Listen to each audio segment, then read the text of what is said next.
¿Quién es el bueno o el malo dentro de una historia? La verdad es que los buenos siempre terminamos siendo nosotros. Lo peligroso de estos conceptos de bueno y malo es que a la maldad se le combate, se le destruye y se le aniquila. Por eso cuando hablamos de política y de religión dentro de esta aldea global, cada vez estamos más polarizados. Conceptos como el Islam o el mundo musulmán, del cual sabemos muy poco o nada, muchas veces malinterpretamos absolutamente todo. Vamos a conocer un poco más sobre cuál fue el mensaje del profeta Muhammad y cómo es la experiencia de una persona que se convierte y transita el camino islámico. Para eso tengo un invitado espectacular que ha tenido la amabilidad, sin conocerme, de aceptar esta entrevista aquí en el Viaje del Héroe. Abdenur Prado, tuve la oportunidad de conocerlo en una entrevista maravillosa al lado de Rafa Millán y de Martí Guerrero, que voy a dejar el link aquí abajo, hablando justamente sobre qué habla el Corán sobre el homosexualismo. Creo que es un temón. Así que me atreví a invitarlo. Abdenur es escritor, nacido en Barcelona, fundador y presidente de la Junta Islámica Catalana. Él es uno de los principales motivadores, promotores del Congreso Internacional del Feminismo Islámico, tiene más de 12 libros publicados, artículos. La verdad que para mí es un placer el día de hoy poderlo tenerlo aquí. Y si aún no te has suscrito a mi canal, que lo que busca el Viaje del Héroe es poder traer información para que tú la traduzcas en conocimiento, generando pensamiento crítico. Aquí no hay verdades absolutas, al contrario, hay gente maravillosa con conocimiento extraordinario que nos permite de alguna manera ir sacando conclusiones. ¿Para qué? Para que podamos transitar este viaje del héroe, que tengamos gente aliada, gente que nos inspira, que nos ayuda a poder tomar mejores decisiones y saber que este tránsito de la vida no estamos solos. Soy Brenda Baluarte y bienvenidos al Viaje del Héroe.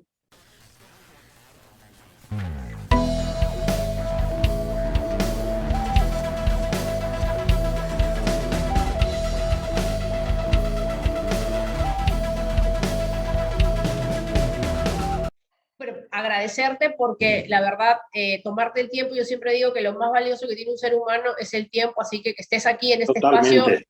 en el Viaje del Héroe, yo le súper agradezco. Quiero contar un poco cómo te conocí, y es que fue en una entrevista con estos grandes personas que son Mardía y Rafa, que tienen un canal que se llama Psicología y Espiritualidad, Sí. hablando sobre la homosexualidad. Entonces yo me quedé así como, ¿what? ¿Qué pasó aquí? A ver, yo tengo que conocer a esta persona, yo tengo que conocerlo, yo quiero que me cuente de qué se trata esto. Y ahí te empecé a, un poco como decimos nosotros, a estoquear, a seguir y a estarte molestando y decirte, ¿te puedo entrevistar? ¿Te puedo entrevistar? Sí. Ya ha pasado Perdón, que... la tardanza. Pero bueno. No, y ha pasado como que probablemente unos 3 meses y hoy día ha sido el día, así que muchísimas gracias por estar aquí. Y lanzamos la primera pregunta, ¿no? ¿Cómo fue tu aproximación con este mundo musulmán? ¿Vienes de familia? ¿Una No, conversión? yo vengo de una familia totalmente agnóstica, he crecido sin el menor inquietud ni transmisión de ninguna idea sobre la religión, más bien desapego, desinterés, ¿no? Incluso, pues bueno, no diré desprecio, pero bueno, totalmente agnóstica.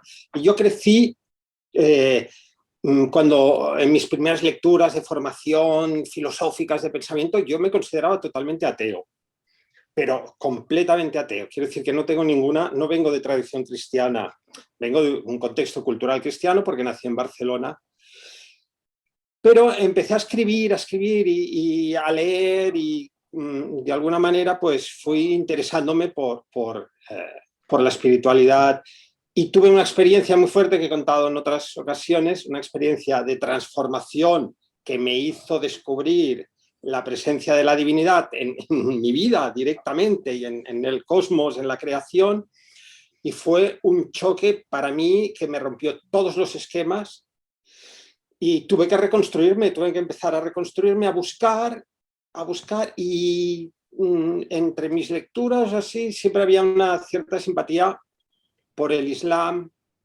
por el sufismo, por la tradición, por Ibn Arabi, la tradición andalusí, ¿no?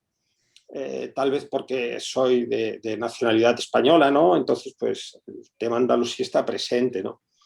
Y luego también porque en mi ateísmo previo, y con esto ya acabo esta parte, con mi ateísmo previo había un cierto rechazo del cristianismo, ¿eh?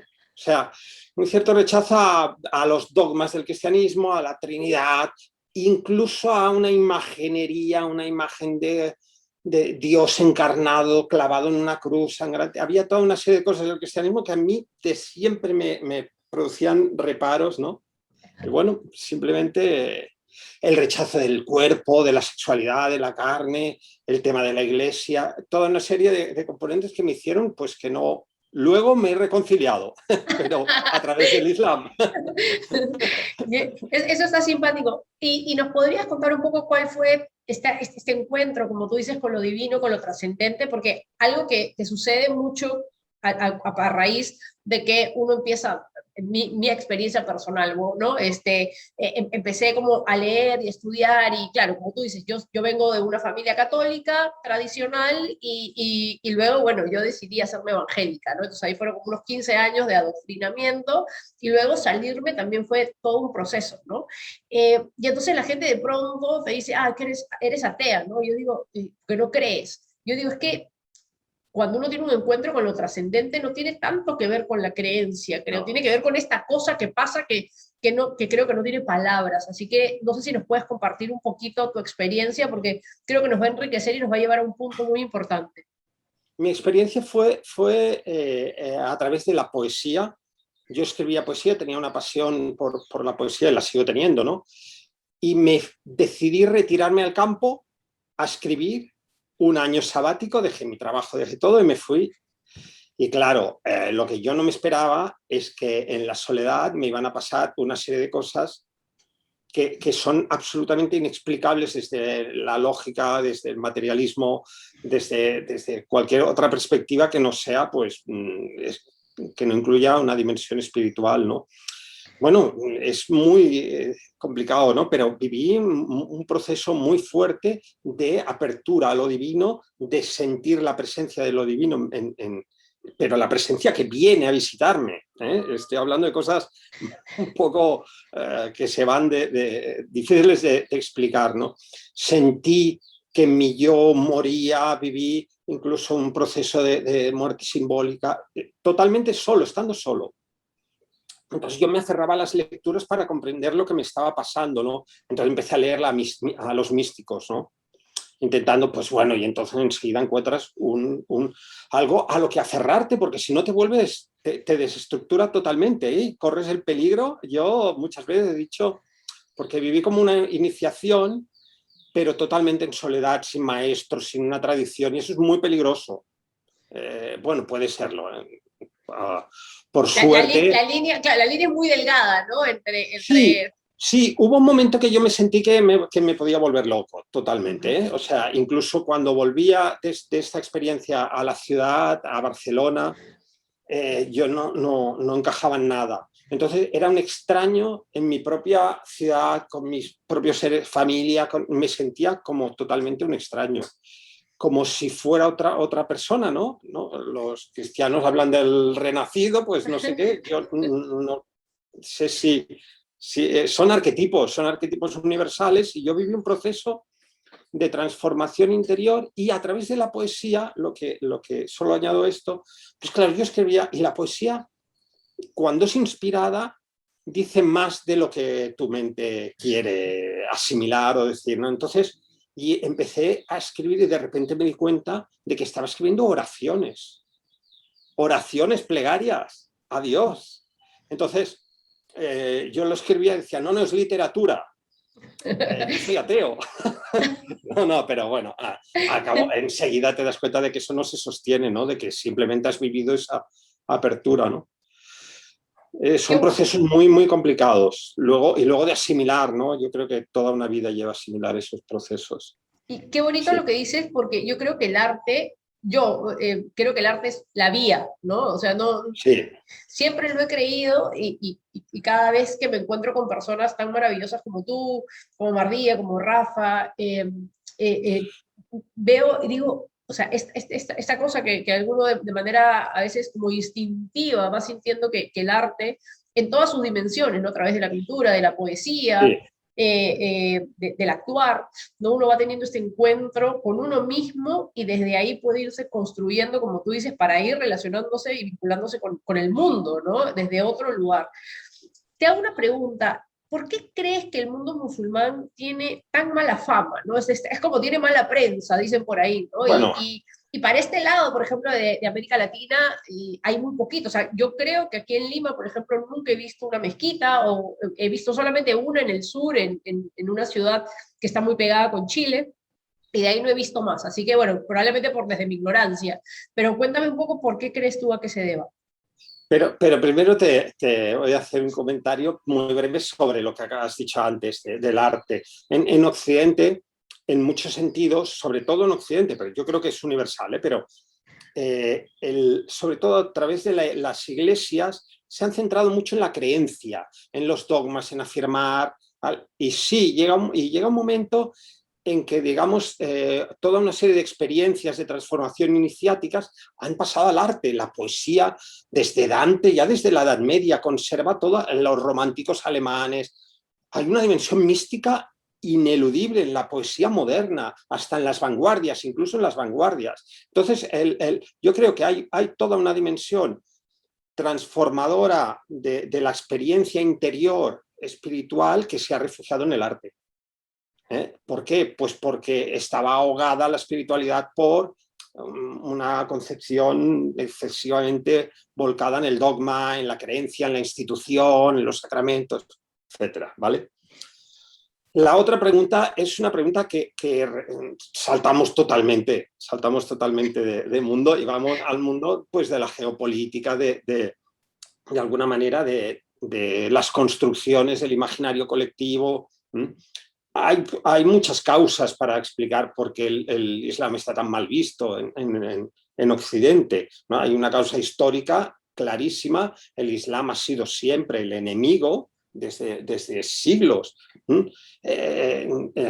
Entonces hay toda una literatura que va desde la Edad Media hasta la modernidad, donde el Islam es el enemigo y al enemigo no se lo trata precisamente de manera objetiva, ¿no? Se buscan sus defectos. Mira, estoy leyendo unos textos de Aldous Huxley, que es un autor sobre la divinidad y su visión del Islam es muy pobre. Pero bueno, escribía en los años 50 en Inglaterra y ves cómo esas ideas, de alguna manera heredadas, no repetidas durante siglos y siglos, siguen funcionando en el imaginario colectivo occidental, ¿no?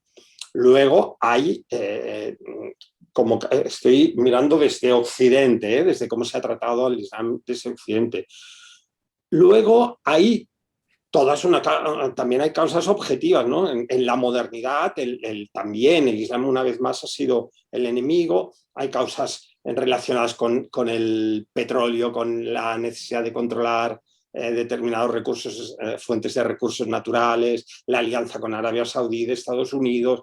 Hay toda una componente de geoestrategia que es muy difícil de desentrañar en un minuto, ¿no? Pero hay muchas causas objetivas para explicar por qué el Islam está visto de determinada manera en Occidente. Y luego también está el tema del choque que la modernidad significó para los países de población de mayoría musulmana, ¿no? El choque totalmente desestabilizador.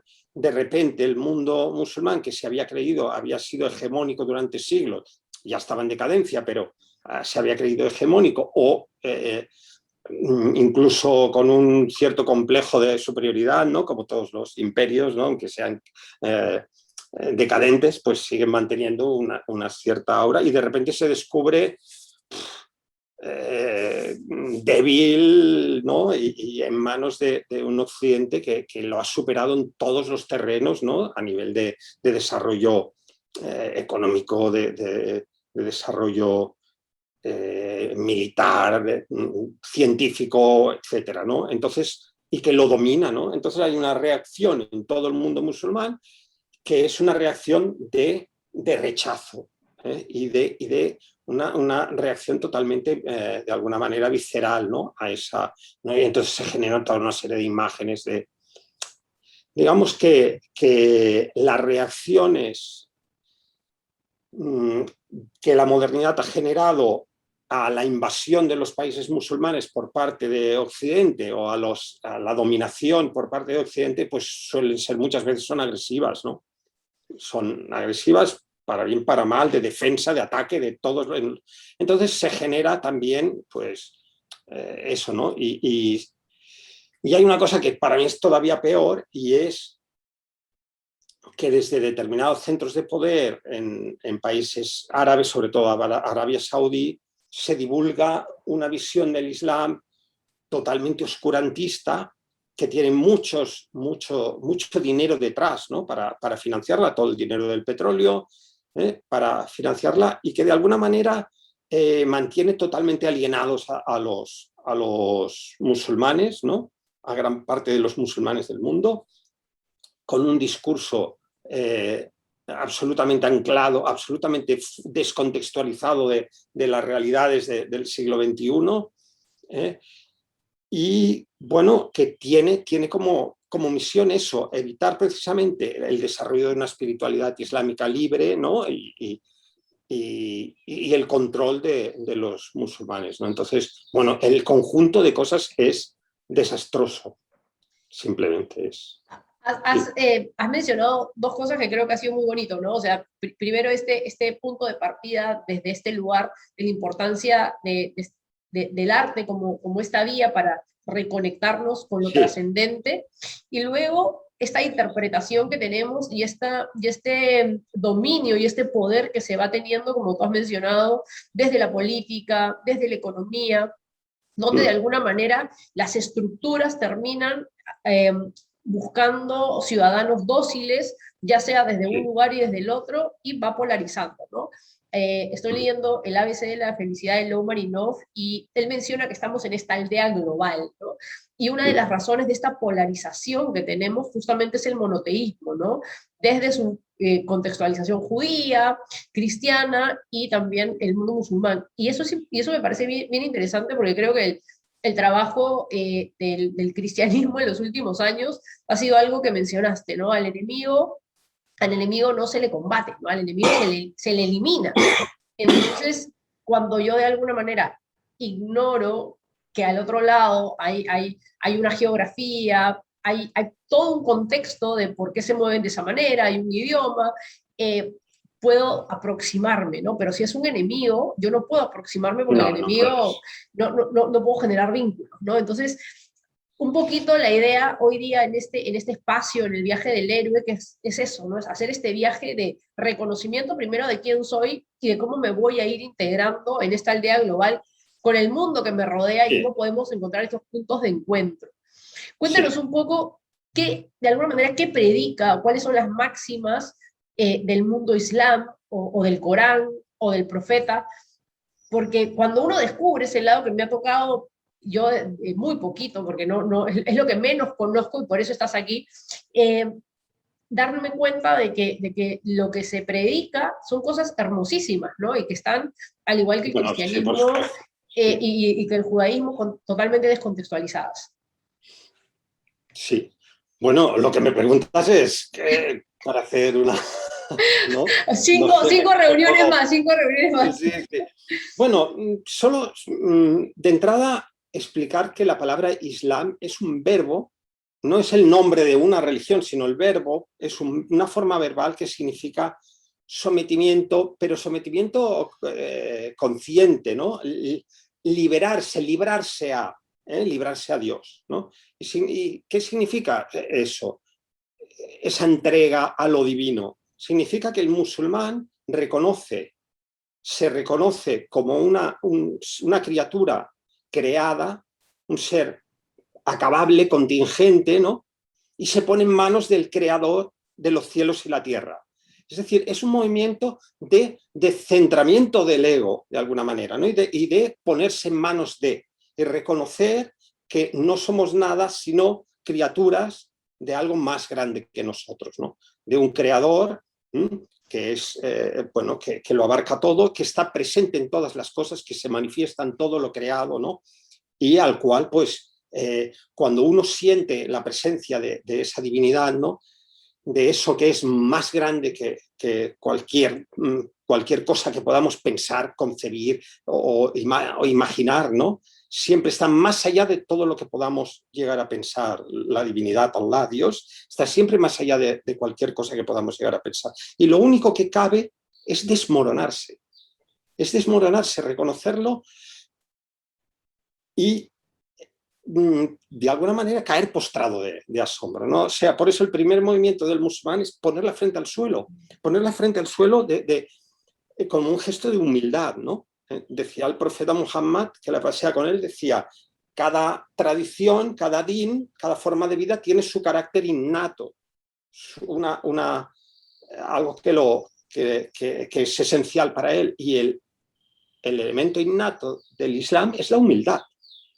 Y si entiendes lo que acabo de decir, es completamente lógico, ¿no? Esa humildad de reconocerse nada en manos del Señor de la existencia, ¿no? Entonces, bueno, a partir de allí, de ese desmoronamiento, pues uno se levanta y surge transformado, debería surgir transformado con un sentimiento de hermandad hacia el resto de las criaturas, el reconocimiento de que todos los seres creados somos hermanos en Allah, de que todos provenimos de la misma fuente de la vida, de que todos somos hijos de Adán, ¿no? Según la metáfora tradicional, ¿no? Entonces, bueno, pero todos no solo los seres humanos, sino las plantas, las piedras, los animales, todo tiene la misma dignidad en el universo islámico, en el universo del Corán, ¿no? Entonces es una invitación a establecer un din y una forma de vida de acorde a estos principios, a este vuelco del corazón, ¿no? A este movimiento del corazón hacia lo divino, ¿no? Entonces, bueno, a partir de ahí ya se va construyendo, ¿no? Toda una... Pero lo esencial es esto, lo esencial es el movimiento de entrega al creador de los cielos y la tierra, ¿no? Entonces, bueno, a partir de ahí pues hay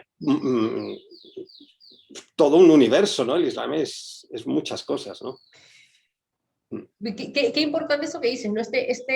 Esta idea de rendirme, ¿no? Completamente, entendiendo mi finitud, una palabra muy bonita que dijiste, Sí, ¿no? Y rendirnos porque creo que el ser humano, y más en los movimientos que hay ahora, ¿no? Del desarrollo personal, de esta idea que tú sí, todo lo puedes, de que sí, esfuérzate más. Entonces, toda la confianza la estamos basando en nuestras capacidades finitas. Yo siempre, yo el otro día conversaba con mi hermana y le decía, de aquí a 3, 4 generaciones nadie se va a acordar ni de tu nombre. O sea, sí, no exacto. somos tan importantes. Entonces, no se trata ni de lo que creemos, ¿no? Ni de nuestra adhesión a algún movimiento, se trata de esta idea de entendernos en esa finitud y desde ahí empezar a tener una ética de vida con el otro. Porque Exacto, sí. ¿de qué me sirve creer que yo tengo la verdad si en el nombre Nada. de la verdad justamente cometo las peores injusticias, ¿no? Entonces, qué interesante poder tener esa aproximación, porque al final el cristianismo postula lo mismo, ¿no? Postula Sí, esto, sí, por me supuesto. rindo, ya sea por la vía de Jesús o por la vía de Yahvé, Jehová, me rindo totalmente al Creador, ¿no? Y entiendo desde ahí. Y entonces ese punto en común maravilloso donde nos podemos encontrar, donde se pueden encontrar cristianos, judíos, al margen de lo que uno crea o predique. Pues ¿Cuál mira, es tu...? bueno, perdona, Pues, sí. yo quisiera saber un poquito, ¿qué diría hoy, qué pensaríamos que diría hoy el profeta Muhammad si es que ve cómo hemos manejado? Yo siempre me pregunto, ¿no? ¿Qué diría Jesús, ¿no? Pues tengo más aproximación con Sí. el cristianismo. ¿Qué diría el profeta de lo que hemos hecho de su enseñanza? No, no creo que le gustase. No, seguro. Seguro. Es increíble la capacidad que tiene el ser humano de tergiversar las cosas, de manipular lo más hermoso, de transformar lo más bello en su contrario. Y bueno, en el mundo islámico, a ver, no voy a caer yo tampoco en un ataque a nadie, ¿no? Pero realmente está muy lejos. Lo que la mayoría de los musulmanes... Yo antes te he empezado a decir que soy autodidacta, ¿no? Eso tiene sus peligros, ¿no? Pero claro, yo estudié el Corán, luego en grupo también y tal, pero cuando te aproximas a la ética coránica, al mensaje del Corán, te das cuenta que ese mensaje, todo lo que predica, todo lo que te pide, te llama a realizar, tiene muy poco que ver con la religión llamada Islam, que se enseña en muchas mezquitas del mundo. Y es muy fuerte decirlo, pero tiene poco que ver. Y yo me pregunto, porque el Corán es un libro abierto totalmente, para una mente racional es un caos, para una mente que quiere capítulos ordenados es un caos de historias, de parábolas, de símbolos, cambia del lenguaje poético, de repente algo jurídico, de repente algo poético, de repente una historia. Entonces, yo me pregunto cómo han podido sacar de ese libro una religión histórica llamada Islam, ¿no? Porque es casi una proeza. Pero sí, es muy importante una cosa que has dicho, lo de esa ética del esfuerzo, de no sé qué. Es justo lo contrario. Aquello que más vale la pena no requiere esfuerzo, al revés, requiere aprender a ceder, requiere aprender a abandonarse.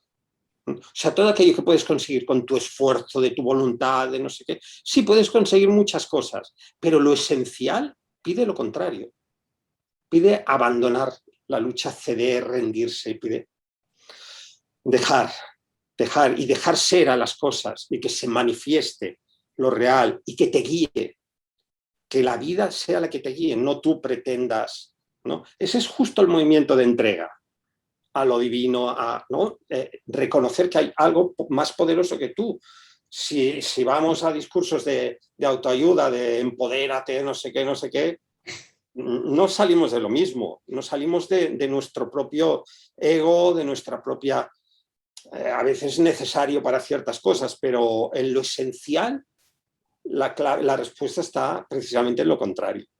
Y hay un fuerte movimiento, como tú decías, de este mundo moderno, ¿no? Del tú todo lo puedes, Sí, sí. o sea, el cielo es el límite, y que también nos está permitiendo, creo yo, de alguna manera, por un lado tenemos estas estructuras religiosas, ya sea el catolicismo, el cristianismo, que están sufriendo un cisma desde adentro, ¿no? De alguna manera. Sí. Hay un problema porque la juventud, que ahora está mucho más informada, que puede leer mucho más, es como, Claro.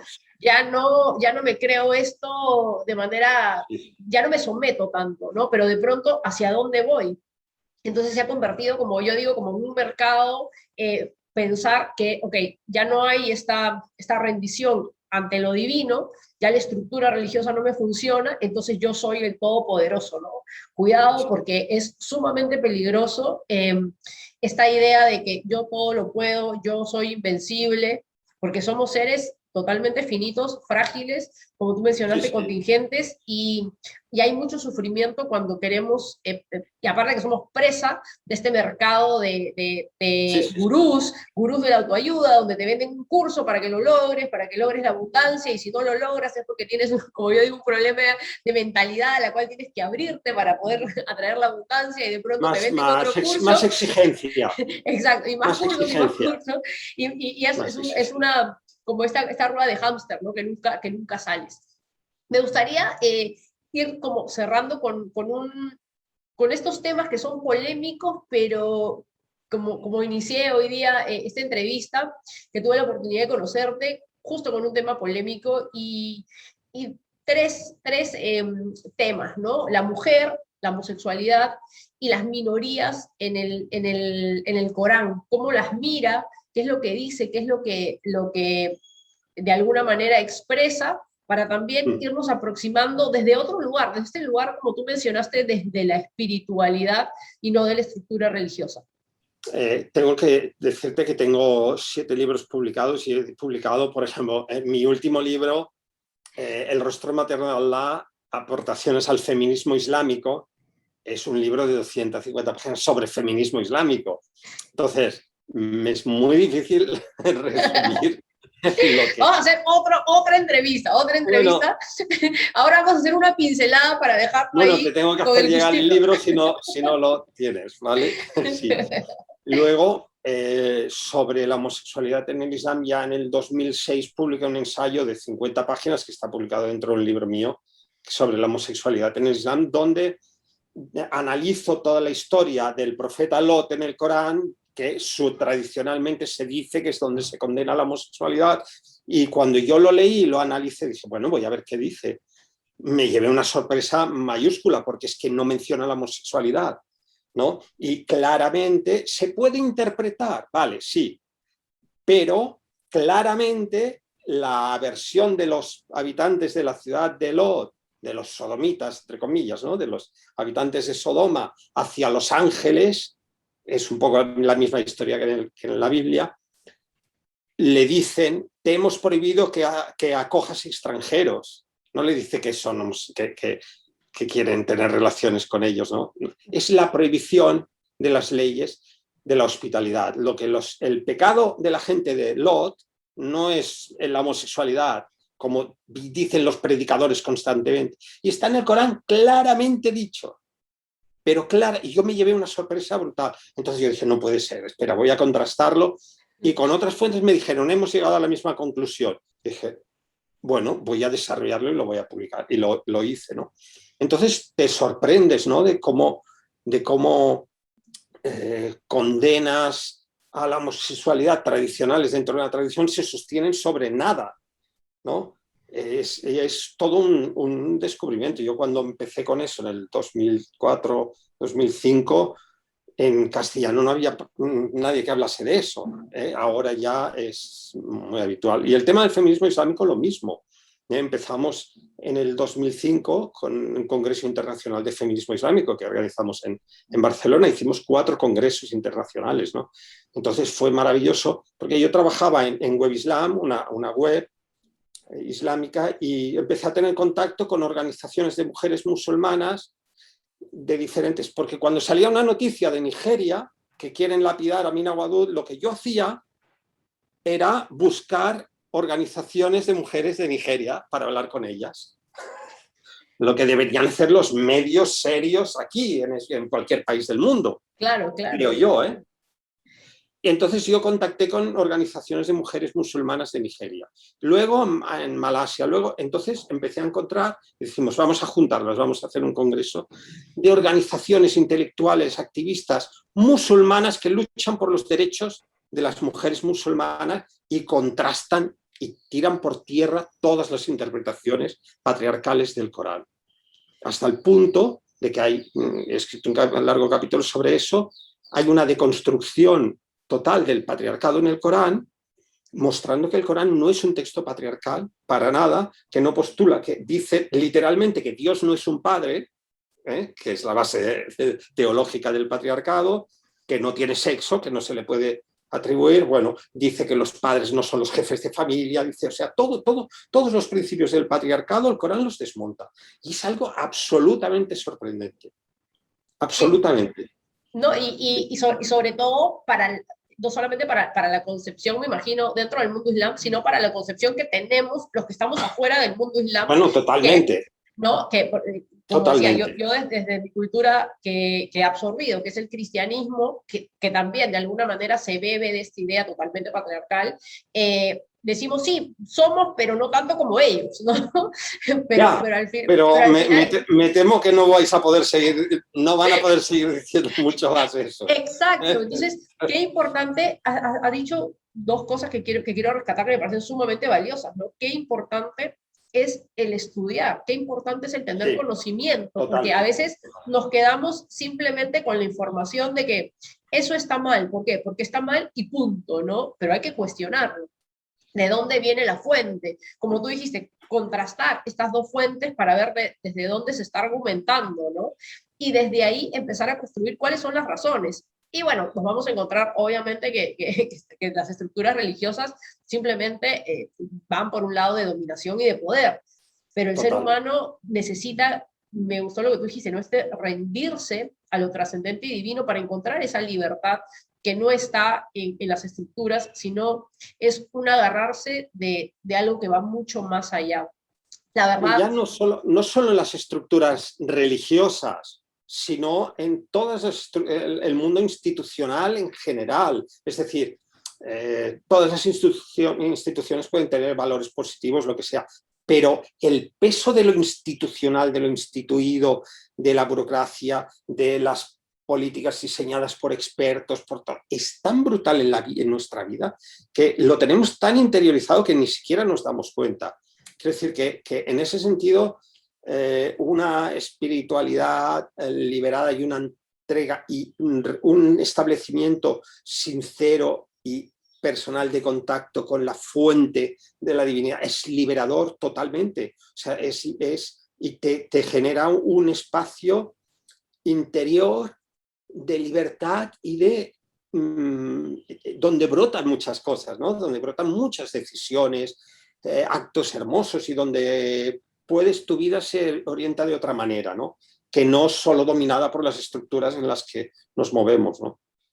Claro, esta idea del ser bueno por el deber ser, sino el ser bueno, como tú has dicho, me gustó esa frase, ¿no? Que brota, o sea, se da de manera orgánica, sí, cuando uno tiene contacto con esto divino y trascendente. O sea, ya se vuelve orgánico, ya no me tengo que estar esforzando por ser buena persona, sino o por ser un ciudadano responsable, ¿eh? Claro, pues es un ciudadano responsable que carga con su carga, ¿eh?